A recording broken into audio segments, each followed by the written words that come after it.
Estamos nessa jornada do livro de Provérbios e você tem visto quantas lições, quantas coisas, quantos conselhos, quantas orientações Provérbios apresenta para a gente. Mas aqui eu tenho selecionado apenas alguns versos que me chamam a atenção.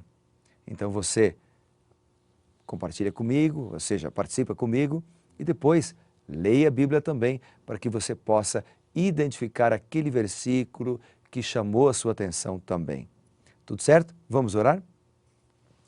Bondoso Deus e Pai, obrigado pela oportunidade de estudar a Bíblia Sagrada. É bom estarmos juntos nesta manhã. É bom conversarmos, é bom lermos a Bíblia e agora pedirmos a Tua sabedoria para entendermos a Tua palavra. Em nome de Jesus, amém. Vamos juntos então lendo Provérbios, o capítulo 19. Capítulo 19 é um capítulo muito interessante. Para falar assim mais ou menos do resumo do capítulo 19, ele fala de as suas palavras num contexto doméstico. Ele apresenta a necessidade de nós aprendermos sempre e ele também dá exortações para que a gente não siga o caminho do escarnecedor. Então esses são os principais temas, os principais assuntos de Provérbios, capítulo 19. Vamos ver os versos que eu destaquei? Vamos lá. Provérbios 19, vamos então ler aqui o verso 2. O verso 2 diz assim, ó, não é bom proceder sem refletir, e peca quem é precipitado. Uau! Ele apresenta que a ignorância e a pressa são causas comuns de erro. Ou seja, aquele que é precipitado pode pecar. Cuidado. Outro verso que eu destaquei aqui é o verso 4, que diz assim, as riquezas multiplicam os amigos, mas ao pobre o seu próprio amigo o deixa. Você sabe que nem todos são amigos verdadeiros, né? Um amigo verdadeiro mesmo vai estar junto com você sempre, na saúde, na doença, na tristeza, na alegria, em todos os momentos, porque ele te ama, ele te respeita, ele te conhece. Mas há muitos amigos oportunistas. O tema da amizade é recorrente nos capítulos de Provérbios. E aqui ele dá uma exortação, cuidado com aquele amigo que é um amigo falso. Outro versículo que destaquei aqui é o verso 5. Ele diz assim, a falsa testemunha não fica impune, e o que profere mentiras não escapa. O que ele está falando é que um dia todo mal será revelado. Todo mal será revelado. Então, cuidado com o que você faz. Cuidado com seus caminhos. Busca ajuda e a direção de Deus.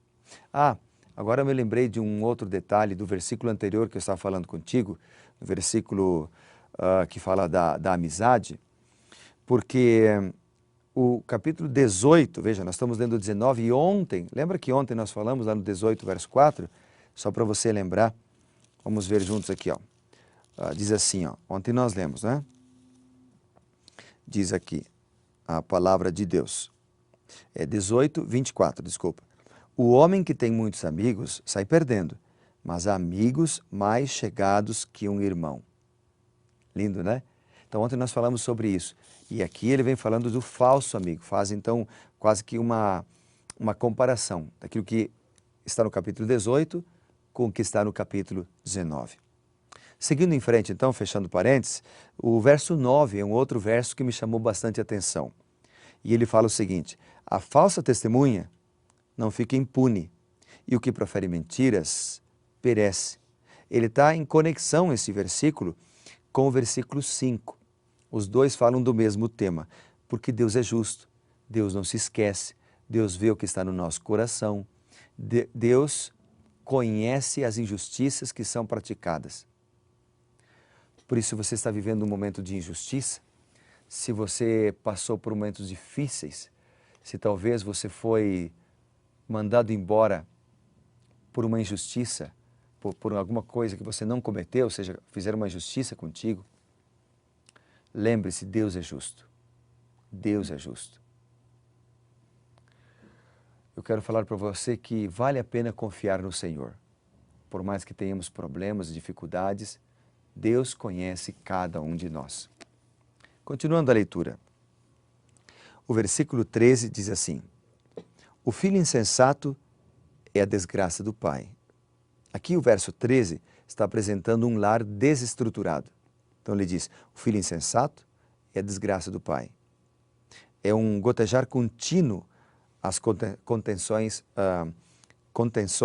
da esposa.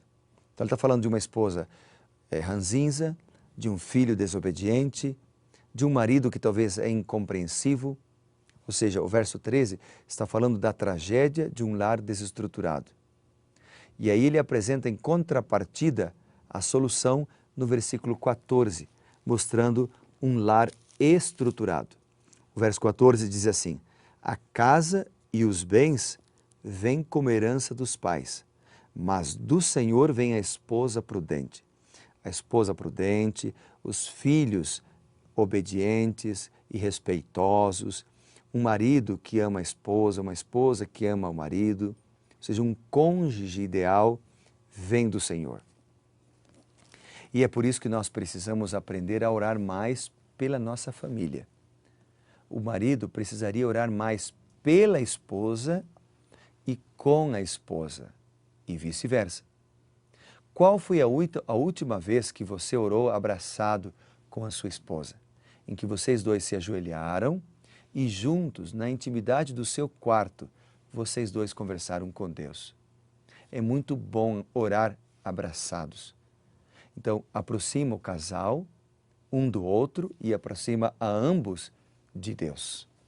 Se você quer ter um lar desestruturado, não ore, não leia a Bíblia, não faça o culto em casa, não elogie, não converse e não abrace. Se você quer ter um lar estruturado e feliz, ore juntos, ore um pelo outro, tenha seu momento de devoção pessoal, tenha o culto doméstico, perdoe mais, converse mais. Seu lar vai ser um pedacinho do céu na terra. Creia nisso, tudo bem? Faça isso e Deus o abençoará.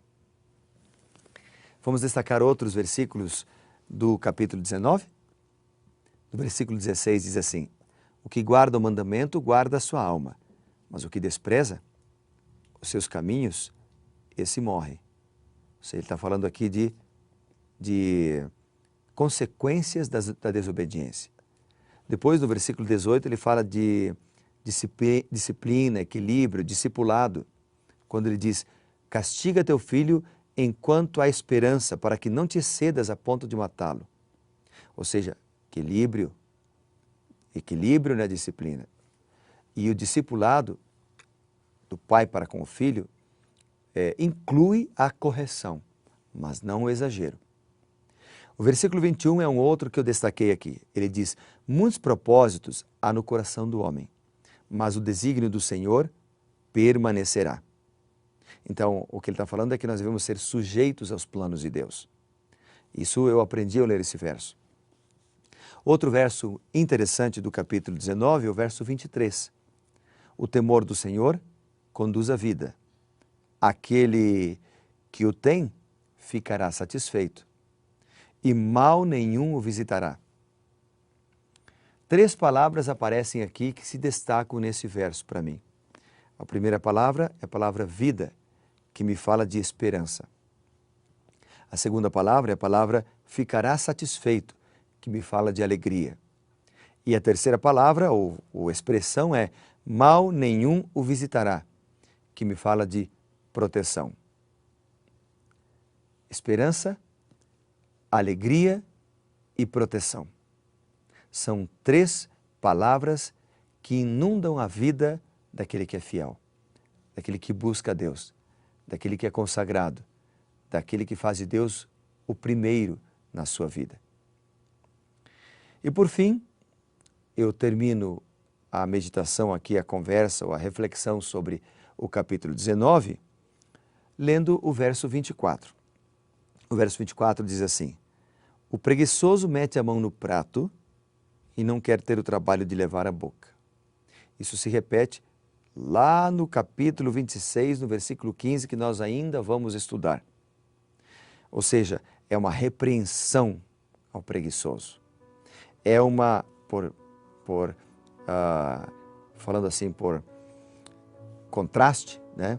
É um incentivo à diligência, é um incentivo ao trabalho.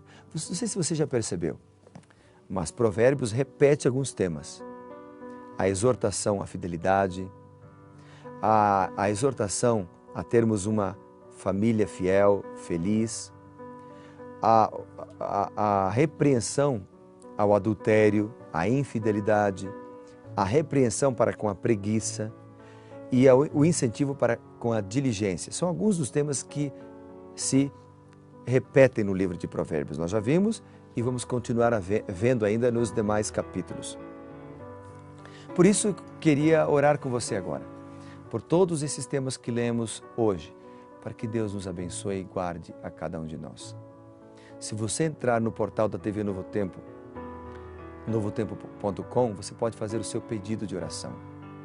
Ali há muitas maneiras de você fazer o seu pedido e nós queremos orar por você. Vamos orar por sua necessidade lá e agora e aqui também. Pode ser? Oramos juntos. Querido Pai, muito obrigado pela oportunidade de orar junto com os meus amigos da Novo Tempo. Dá-nos a Tua bênção agora, protege a cada um de nós e guia-nos em Teus caminhos. Ajuda-nos a assimilar e praticar os ensinamentos da Bíblia Sagrada, pois oramos, Senhor, em nome de Jesus. Amém.